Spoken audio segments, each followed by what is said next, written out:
नमस्कार। आज हम सुनेंगे आमलकी एकादशी व्रत कथा। पौराणिक मान्यता के अनुसार वैदिश नाम का एक नगर था। उस नगर में ब्राह्मण, क्षत्रिय, वैश्य और शूद्र रहते थे। वहाँ रहने वाले सभी नगरवासी विष्णु भक्त थे और वहाँ कोई भी नास्तिक नहीं था। उनके राजा का नाम था चैत्रथ। राजा चैत्रथ विद्वान थे और वह बहुत धार्मिक। उनके नगर में कोई भी व्यक्ति दरिद्र नहीं था। नगर में रहने वाला हर शख्स एकादशी का व्रत किया करता था। एक बार फाल्गुन महीने में आमलकी एकादशी आई। सभी नगरवासी और राजा ने यह व्रत किया और मंदिर जाकर आंवले की पूजा की और वहीं पर रात्रि जागरण किया। तभी रात के समय वहां पर एक बहेलिया आया जो कि घोर पापी था, लेकिन उसे भूख और प्यास लगी थी, इसलिए मंदिर के एक कोने में बैठकर जागरण को देखने लगा और विष्णु भगवान और एकादशी महात्म्य की कथा सुनने लगा। इस तरह पूरी रात बीत गई। नगरवासियों के साथ बहेलिया भी पूरी रात जगा रहा। सुबह होने पर सभी नगरवासी अपने घर चले गए। बहेलिया ने भी घर जाकर भोजन किया, लेकिन कुछ समय के बाद बहेलिया की मौत हो गई। हालांकि उसने आमलकी एकादशी व्रत कथा सुनी थी और जागरण भी किया था, इसलिए उसने राजा विदुरथ के घर जन्म लिया। राजा ने उसका नाम वसुरथ रखा। बड़ा होकर वह नगर का राजा बना। एक दिन वह शिकार पर निकला, लेकिन बीच में ही मार्ग भूल गया। रास्ता भूल जाने के कारण वह एक पेड़ के नीचे सो गया। थोड़ी देर बाद वहीं मलेच्छ आ गए और राजा को अकेला देखकर उसे मारने की योजना बनाने लगे। उन्होंने कहा कि इसी राजा के कारण उन्हें देश निकाला दिया गया, इसलिए इसे हमें मार देना चाहिए। इस बात से अनजान राजा सोता रहा। मलेच्छों ने राजा पर हथियार फेंकना शुरू कर दिया, लेकिन उनके शस्त्र राजा पर फूल बनकर गिरने लगे। कुछ देर के बाद सभी मलेच्छ जमीन पर मृत पड़े थे। वहीं जब राजा की नींद खुली तो उन्होंने देखा कि कुछ लोग जमीन पर मृत पड़े हैं।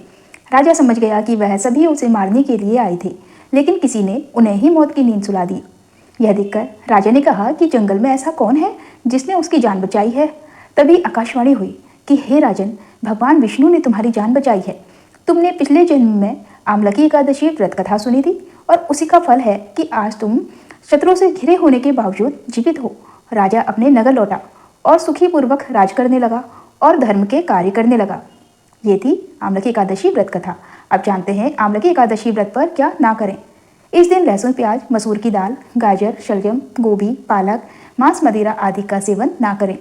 एकादशी के दिन बाल ना कटवाएं और नाखून ना काटें। एकादशी के दिन चावल भी ना खाएं। इस दिन गुस्सा ना करें और मधुर वाणी बोलें। अब जानते हैं आमलकी एकादशी पर आप कौन से कार्य कर सकते हैं। इस दिन व्रत का पालन करें, तुलसी पत्र चढ़ाएं और भगवान विष्णु का ध्यान करें। पीले फूल, माला, पीला चंदन और तुलसी जल चढ़ाएं। आंवले के पेड़ के नीचे भगवान विष्णु की पूजा करें। पूजा के बाद आंवले का भोग लगाएं। पूजा के बाद आंवले के पेड़ के नीचे कलश स्थापित करें। आंवले के पेड़ की पूजा के दौरान धूप, दीप, चंदन, रोली, फूल और अक्षत आदि अर्पित करें। गरीब या ब्राह्मण को भोजन कराएं। अगले दिन यानी द्वादशी तिथि पर इस कलश, वस्त्र और आंवले का दान कर दें। ये थी हमारी एकादशी, आमलकी एकादशी व्रत की कथा। उम्मीद करते हैं आपको कथा अच्छी लगी होगी। हमारे वीडियो को लाइक कीजिए, चैनल को सब्सक्राइब कीजिए और अन्य लोगों को भी इस कथा को जरूर शेयर कीजिएगा। श्री हरि विष्णु, जय श्री कृष्ण।